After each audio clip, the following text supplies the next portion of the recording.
Welcome to the Job Toast podcast.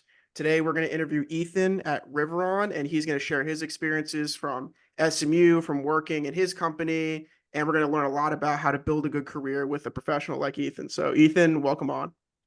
Yeah, I wanted to thank you first, David. I believe what you're doing is really incredible, helping college students, and I'm really glad to be able to speak on this platform. So if you don't mind, I'll give a brief introduction to who I am and what I'm doing now.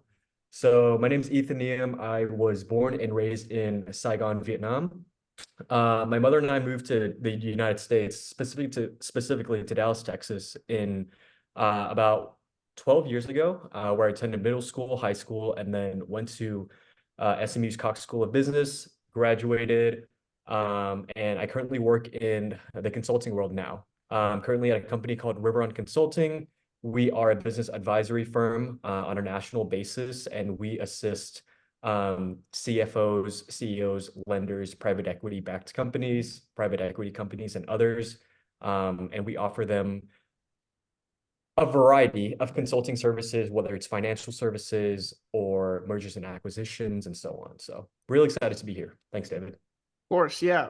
So we could start with SMU. So we were talking before the call. So SMU was a good pivotal, spot for you. And I kind of wanted to learn more about your experience at SMU and also kind of your experience through the job search. So again, how was the experience at SMU? Any good bullet points? And we could just get right into it. So you were at the Cox School of Business, and what was your major? Yeah, so I did business management with a specialization in entrepreneurship, great program, and also a minor in Spanish. Okay, yeah. And so kind of guide me through the job search process and how you kind of came to work at Riveron. I know also you had some experiences in between. I see like Creed, and you founded a company, Therapy, which we can talk about. But yes, guide me through the job search process and what brought you to Riveron. Yeah, job search process. I want to thank SMU incredibly because being a first generation college student, it was difficult for me to navigate this job process. First generation being the first in my immediate family to attend college or university in the United States. Um, SMU was very resourceful, and on top of that, I believe that the school and the students are equipped with the right personnel and people to guide you. Through that.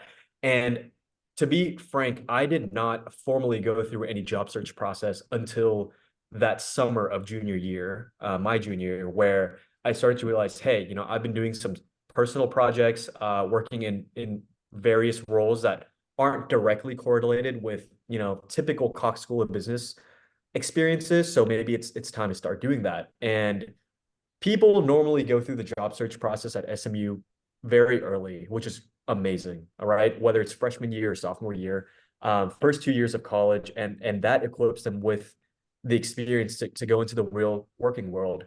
Whereas for myself, we can talk more about my prior experiences and internships later, but I didn't formally go through that until my final year of college. And the Hagee Career Center and Cox were both very beneficial for me finding a job. And I would like to thank, a lot of people who have helped me throughout. So I believe SMU is a great place to be. Great, Cox School Business is a fantastic place with a wide variety of network and different areas of expertise and industry. So I'm glad I went to SMU. The reason I picked it was because, again, local in Dallas and a great business program. So Yeah. So take me back to the beginning of the job search process. How did you even know where to look, what to find, and kind of how did you come to like discover what career you wanted to start? yeah, great question. I'm very close friends with a person named Ji-Hoon Choi, who you did interview. He introduced me to the management consulting world. Had an internship at a mid-size or boutique consulting firm. I asked him about his experience and what consulting really was, because I know that's a question for a lot of college students. What exactly is that? So I learned that, this job is you're the people business. Ultimately, you're working with a lot of different people and personalities, and it's also a large variety. You don't do the same thing every day. I'm sure you've probably asked someone, hey, what do you do? As a consultant, they say it depends, right? And that's the truth. So I really liked how different the day-to-day looks like from project to project. So I explored that on my own time, looking at YouTube videos and researching, going through Management Consulted, seeing what the lifestyle was like and what kind of work I would be dealing with. So I ultimately chose to go into that area for that reason. And I asked June to help me navigate. It was kind of, a coincidence knowing that he's one of my best friends, but he's also working, at Heggie and Cox to help college students polish their resumes, doing mock interviews and just making sure that the application is as fine-tuned as it can be. So he helped me on a personal level, and it was amazing. I can't thank him enough for that. So I went onto, Handshake was very helpful because you can filter the industry that you want to work in, and it'll show you start dates, compensation, sometimes, and various parts to the application are extremely important for the applicant. So those two platforms, I would say LinkedIn and Handshake, were incredibly resourceful for myself. Yeah. So let's just say you got the foundations with the resume, with your LinkedIn, everything. Take me through the application process now. Kind of tell me, how did you leverage Handshake? How did you leverage LinkedIn? Because there's a lot of, I think Handshake is getting way bigger now. I thought they only partnered with a couple of schools, but now they're pretty national. And obviously LinkedIn's one of the biggest resources in the world. So take me through the actual application process for finding a job for you.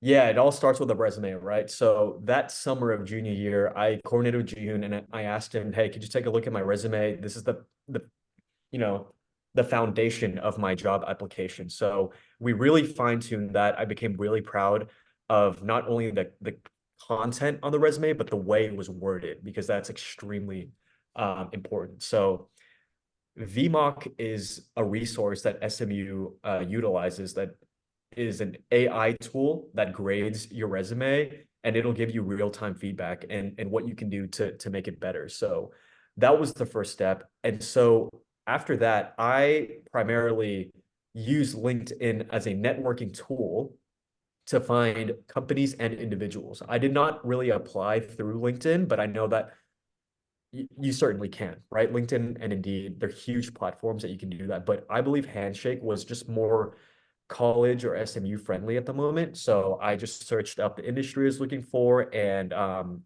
I basically submitted an application to almost any company that I could find on the website just by, a click of a button, submitting my resume, my PDF. So that's what sparked my initial application. Okay. And I guess I'm also pretty interested for prepping for interviews and stuff. So you prepped with Jihoon, I'm assuming. So is there any tips and advice you can give on that part of your journey, prepping for interviews? Because now we got to you have a good resume, you applied through, whatever means you did, looking at Handshaking through LinkedIn. So even when you got these offers in, what were the strategies and the process you did to prepare for the interviews?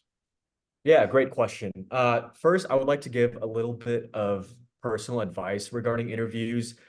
I always found interviews, I always looked forward to them. And people would look at me very confused, like, why are you looking forward to an interview? But I would be very excited to speak about myself, introduce myself to other people for the sake of just learning about other people's perspectives and networking. Um, I come from a background of communications through radio and TV. That was one of my prior experiences, and I still do that on a part-time basis every now and then. I look at it more like a volunteer.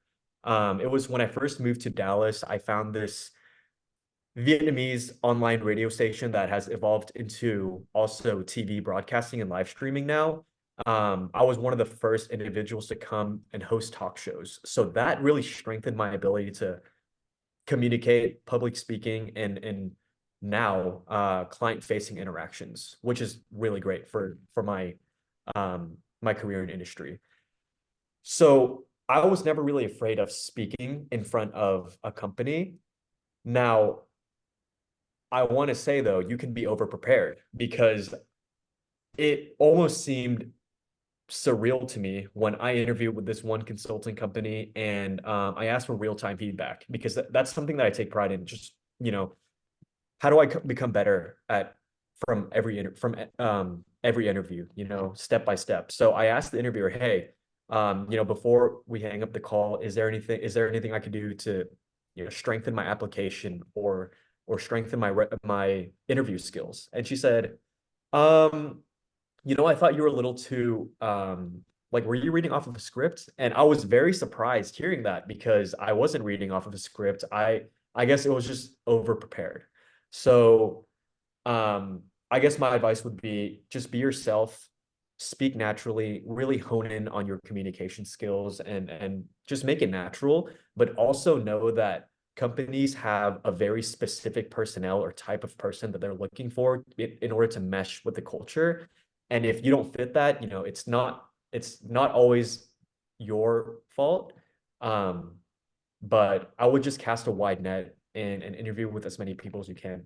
It's a win-win that way because you can really see what every company is like, from a glimpse of just an interview, but it's also good for the recruiter to see the personality that you have and the communication skills that you're equipped with.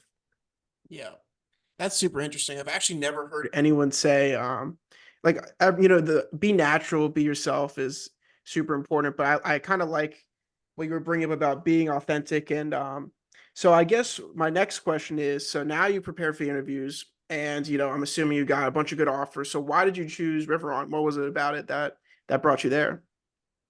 Yeah, so obviously with Jihoon paving the way for my interest in consulting, I did a ton of personal research. I searched up all the companies that you know of and that people know of when they research management consulting and niche consulting. But it was overwhelming to see the amount of companies that exist out there, and especially in Dallas, a huge hub for business.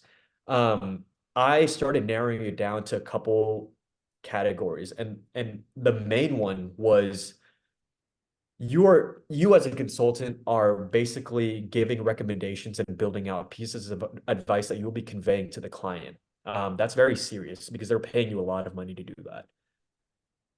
So my biggest concern was I want to work at a place where I would be making the most impact. When I was doing my networking with Riveron folks, I interviewed this one person who was an associate at the moment, and he said, "Yeah, I got hired, and the first week I was staffed on a project, speaking with the CFO, and that's a really big deal, right? When you're working with middle market clients like Riveron takes pride in, you feel it feels more rewarding and it's more beneficial in terms of how fast you grow in your career and the exposure you get. Obviously, with that means more pressure. The teams might be smaller, or you might have to tackle on more tasks. But at the end of the day, you will really be able to see how much you've grown from just a short amount of time, depending on the projects. Projects could range from 2 weeks to 2 years, maybe. There are clients who stick around for a long time, which is great because you build a really good connection with them. So That's crazy within the first week talking to a CFO, because usually I would think you get into a new company, a very serious company, and obviously they're paying a lot of money for your services. They'd probably put you through weeks or months of training, but to send you in there after a week, it's pretty interesting. yeah, another point is that a lot of consulting, as you've heard, is you learn on the job. So that is a big part of Riveron. They're really good with trainings and making sure that each person is equipped with the proper training to be able to do the actual job. But the other part of consulting is also, hey, you're not getting, this is not an industry job. You're not dealing with the same people every single time. So yeah, you have to be able to take on that responsibility and challenge to be able to be confident enough in seeing what you're doing and really learning at the same time. So it's like juggling two jobs at once. Yeah, definitely a huge need for communication skills. So I definitely think your earlier experiences could help you out with that. So to go back to that real quick, I guess we could talk about therapy, the company you founded. I'm super interested in that, obviously, as a founder myself, and kind of your experience with that. So in brief, what was therapy, and tell me more about it. So therapy was my business venture to see how far I could take entrepreneurship in 3 months. At the time, the drop shipping model was very popular and influential. So that was something that I wanted to test the waters with. And instead of doing a traditional internship like most people, I chose to do this project because I believed it was more fun to me, right? Going back to the reason I like consulting is because of the variety. This consulting and entrepreneurship are both very dynamic in the sense that you own your own career. So I wanted to try entrepreneurship. So I started a drop shipping business model, taking advice from my previous professors that I had taken entrepreneurship classes with. And I started, at the time, I was also on a health and fitness kick, which I still am, very interested in that industry and those topics. But I chose to do drop shipping for massage guns and other fitness goods. Quite successful in those 3 months, and I expanded to international markets while endorsing on various social media platforms. So that was fun. Owning my own career. It's definitely everything you hear about entrepreneurship. Obviously shoved into 3 months, and I didn't, go to market or go public or anything, but it was a great experience in testing the waters of entrepreneurship. So really happy Yeah. I got that under my belt. No, 100%. And I was talking with Sean last episode from Pinterest, and one of the things we were talking about is everyone should try entrepreneurship for the lessons it teaches you, kind of things you Yep. were saying. I think you learned so many lessons with even in those like 3 to 5 months, whatever. And I think it also helps you a lot in the corporate world. Like I'm sure you could speak for a long time on the lessons that you learned from that summer that are fueling your success in the corporate world. Yeah. So like just talk with people, and again, owning your own career is I think a thing that everyone wants, and so I think that's super interesting. And so and I also like the model you did. That's super cool. And drop shipping was definitely during 2021, that was the talk of the town. Like everyone was Mhm. getting into that. So it's Yeah. super interesting. And then we can get to Creed. So Creed, you were a salesperson and product specialist. So tell me about what they do and kind of how you help that company. Yeah, this one's interesting because it has nothing to do with internship or business, but mainly from passion. So I started developing this very rapid interest in the world of fragrances, so perfumery, especially for men, but also for women's fragrances and the art of how they make it. So Creed, if you know, is most people refer to it as the king of fragrances, the Rolls Royce of fragrances. They are a company that was founded in 1760 in England, which later moved on to Paris, France, which is the fragrance capital of the world. And all of their fragrances are handmade with really, really rich history and the best ingredients in the world. World-class products, very famous. If you're into fragrances, you would know who Creed is, and a niche brand, I would say. So one day I was walking into Nordstrom at a mall with my friend, and I was so shocked to see Creed in person because I'd never seen it before. And it's a small little stand that they had. Um, and a week later, I came back asking for a job, jokingly. Okay, I was like, "Hey, if you're ever looking to hire, I'm really, I'm passionate about the product, and I'd be really happy working here." Got an interview, got the job, and I have to say, you work differently, more effectively, and it's more fun when you're passionate about what you do. So compared to other people who had to work there, I had the luxury of wanting to work there. And that really paid off. I achieved some pretty high expectations that I'd set for myself as well as for the company. You always input goals in the HRIS system. So I outdid that. And it was just a really fun 5 to 6 months of experience in sales. Obviously, nothing like B2B sales, but I was interacting with customers, teaching them about the product and showing them my love for what we were selling. And so, in a sense, you know, Creed is so good that it sells itself, but I was just there to guide the customer and tell them about the experience and really be there to express my interest and my love for the product. Yeah. So that was fun. No, that's super cool.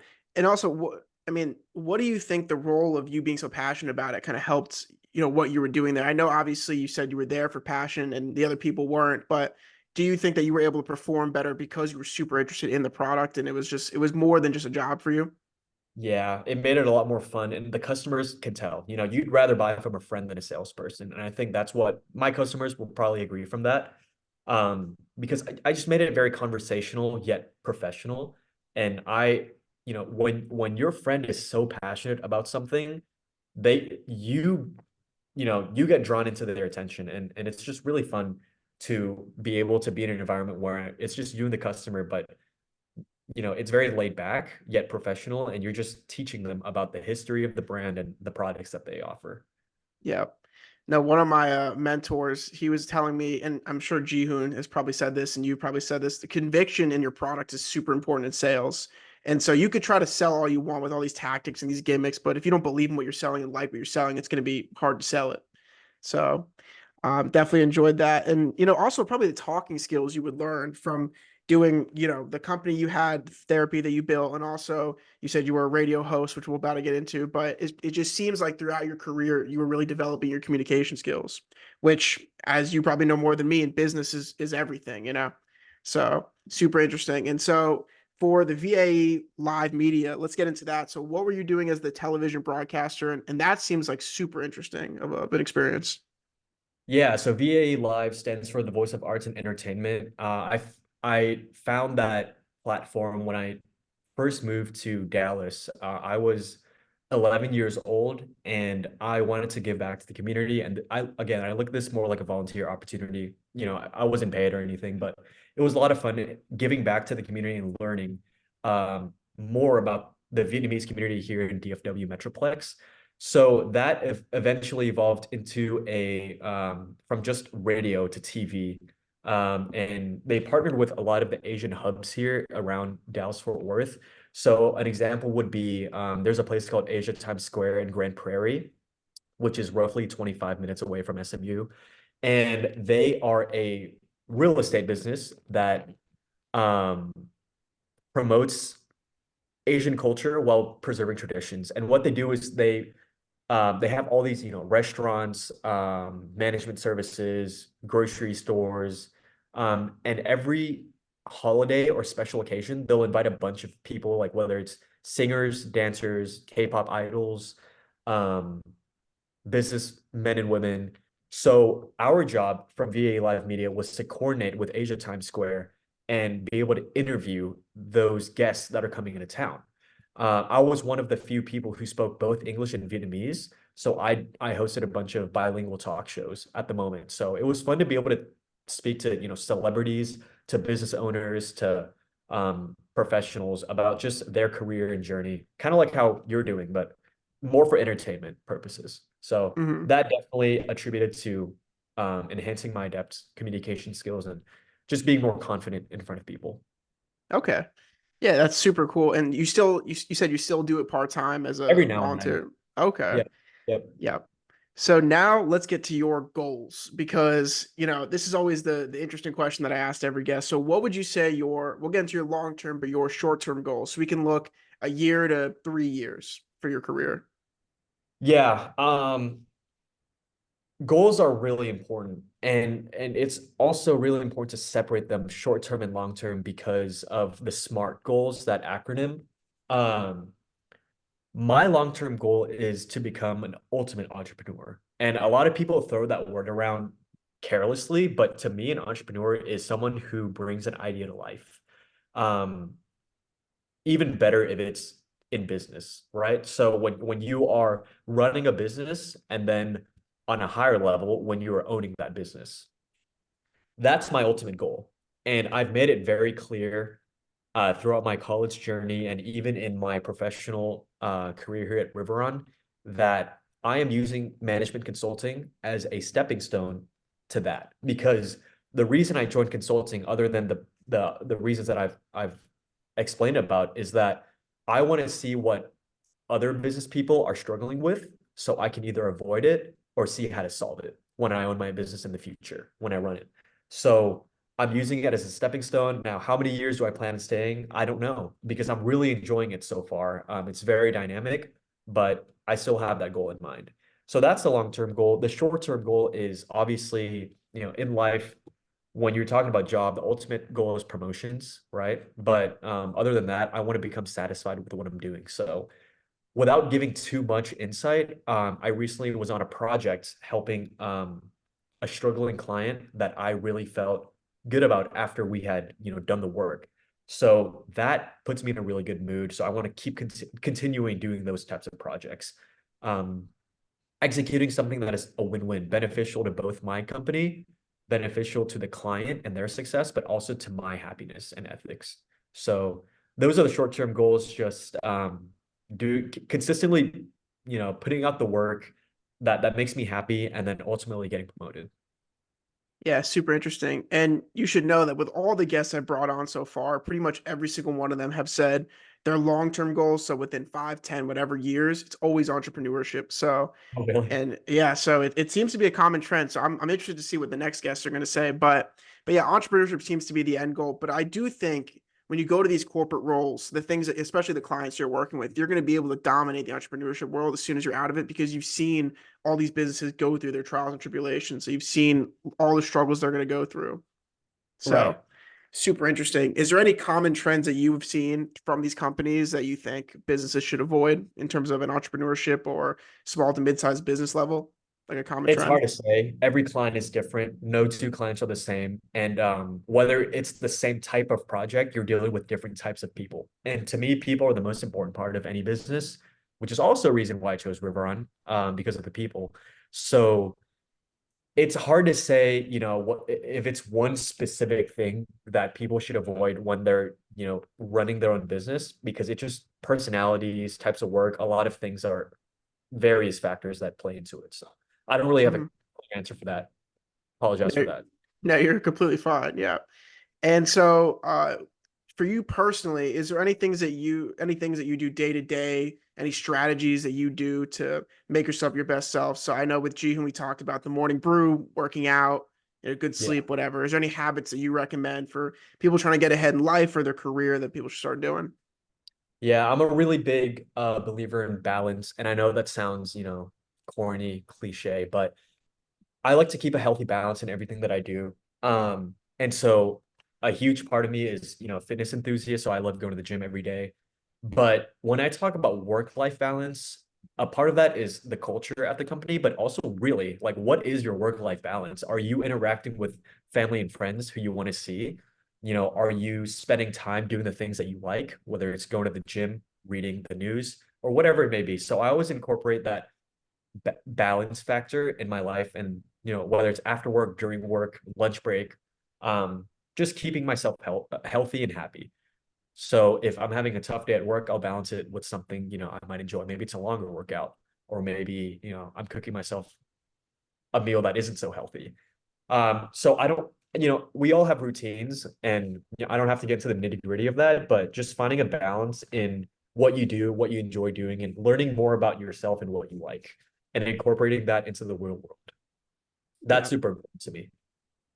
Yes. I mean, it's great advice. And then, from everything you've seen with all your experiences, is there any good career advice you should talk about in terms of finding your passion? Because, throughout this call, we've been talking about passion. I think like everything you've done, honestly, I think you can authentically say that you've enjoyed it. And I think that's Yeah. probably fueled your success. So is there anything you'd like to say about, how people could find their passion, what they're interested in, and how they can implement that into their career? So how to find passion is difficult because it varies, right, from person to person. But my advice would be cast a wide net. Try to do as many things that might be interesting, and even those that aren't. So maybe you might have heard the phrase focus on your strengths, focus on your weaknesses more, kind of taking that aspect and putting it into the real world. But once you have found that passion, try to put the pieces together to be able to realize that. So while I don't have a definitive answer for how one should find their passion, it's when you do find your passion, make sure you do everything to be able to execute it. But on another note, I watched this video from Simon Mack, entrepreneurship professor at SMU, where he argues that you shouldn't do what you're passionate about. You should do what your purpose is, which is really interesting because I'm also a believer in that. Not here to talk about faith or religion, but having a purpose and executing that purpose is really rewarding. So his argument is that when you're doing something out of passion, it's selfish because that's what you want. But when you're doing something with purpose, you're, igniting lives for others. So you're a real difference maker in the world, and both are rewarding, but in different perspectives. So try to find a balance in that as well. Yeah. Simon Mack is a great guy. I actually, I said this in my other call with Sean, but I had actually networked with him he gave me business advice for job toast, everything like that. He's a super cool guy. And also, we were talking about, I definitely think that people should lean on their professors to help find their passion, their career, and to get ahead. So, I mean, Yeah. most of these college students that we're talking to in the audience, like they go to SMU, they go to these good colleges, and I think they should more lean on their professors and their things around them, which obviously you said you did. So what do you think the importance of, using your network around you, using your professors, the resources you got to get the outcomes that you want? So you think that's a super important thing? Super important. I mean, Cox and just colleges in general, they hire professors for a reason. And that's beyond just stepping into the lectures, right? Um, so someone like Simon Mack, who's had such a wide variety in the breadth of opportunities that he's had, even though he's been at SMU for so many years, he's had a lot of experiences with other professional journeys. It's good to network with them. Go to the networking events, network with companies, all of those workshops. But it's also important to look at your inner circle, right? You're going to class every day. Why not leverage the experiences that your professors have been through? So I'm a big proponent of making the best of whatever you've got. So, when you have Simon Mack at your fingertips, just write him an email, ask him, set up a coffee chat, as we call it here. But yeah, it's really important to just network among your inner circle and the outside. But yeah, I think it's extremely important to do so. Yeah. And just out of curiosity for myself, what do you think, you talk about entrepreneurship being the end goal, or at least in the long-term future for yourself. What do you think is a business that you've thought about starting or you're thinking of, or have we not thought that far down yet? I Just out of mean, curiosity. the secret, right? Because it Yeah. takes your idea. But Yeah. I would say that the classes at SMU definitely helped in terms of ideation. Now, the more classes that you take, the more it starts to become from idea to execution. So I would say pay really close attention to those classes, because you never know. I'm looking back at Google Docs and um, business ideas that I've had. So those were extremely helpful. Just always be looking for what causes pain and change. So, Simon Mack taught us that business ideas come from either pain. So whether something hurts you mentally or physically, for example, oh, if the product at the grocery store is too high, you got to invent the ladder, right? So it's painful to reach all the way up top. Or a change. If there's a change happening in the world, you have to be able to adjust with that. And also trend. So pain, change, and trend are three factors where that spark business ideas. So always constantly keeping an open eye, looking out for that. Yeah. No, this has been perfect. So is there any last pieces of good advice? I mean, we're trying to help people, learn from your experience as a professional, how to get a job at these great places, these great companies. So is there any last piece of advice that you've seen personally to help the audience to wrap it up? I mean, I think the recurring theme during this call was just to leverage the network that you have. And if you don't have a strong network, then try to find one. So for me, I was lucky enough to have such a great mentor and a best friend in Jihoon. Um, but if I hadn't had that, I would have been even more lost. But SMU is such a great resource, and they provide amazing resources to be able to find success for each individual. So just leverage those resources that are available to you, but also don't be afraid to reach out to people. I know a lot of people reach out cold email and cold LinkedIn message, which is exactly what I did as well. And it worked for me. So cast a wide net, speak to a lot of people with the intention of learning about them, not just the intention of, hey, can I speak with you so I can have a chance at, getting into your company. So being genuine in that, working towards your passion and purpose, and just being yourself.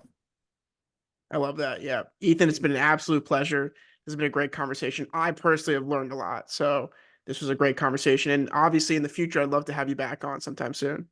Yeah, that would be amazing. Thanks again, David. I really enjoyed this conversation, and just this was kind of an internal reflection for me too, verbally walking through my career progression. So just feeling really good about that and about job shows. So good luck on your journey, and I appreciate this.